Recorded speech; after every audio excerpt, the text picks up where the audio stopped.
अवां ॾिसी रहिया आहियो KTV वर्ल्ड ऑफ न्यूज़ यानी ख़बरुनि जी दुनिया।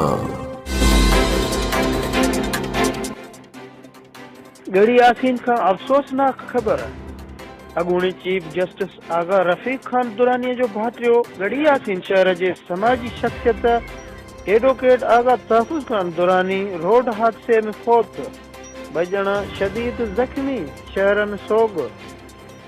अॻूणी चीफ जस्टिस आगा रफीक खान दुरानी जो भाइटियो गड़ी यासीन जी समाजी शख्सियत एडवोकेट आगा तहफظ खान कोयटा वेंदे ख़ौफ़दार लॻ रोड हादसे में फौत थी वियो, जॾहिं त संदसि दोस्त शहबाज़ अली ऐं मोहसिन खोखर शदीद ज़ख़्मी थी पिया, जिन खे बोलान मेडिकल कॉलेज अस्पताल कोयटा मुंतक़िल कयो वियो।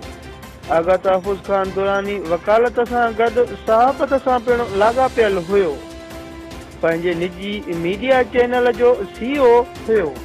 शहर में थींदड़ हर समाजी सरगर्मियुनि में अॻभरो रहियो। वफ़ात जी ख़बर घर में पहुचण ते कोहराम मची वियो। शहर में सोगवार माहौल छाइजी वियो।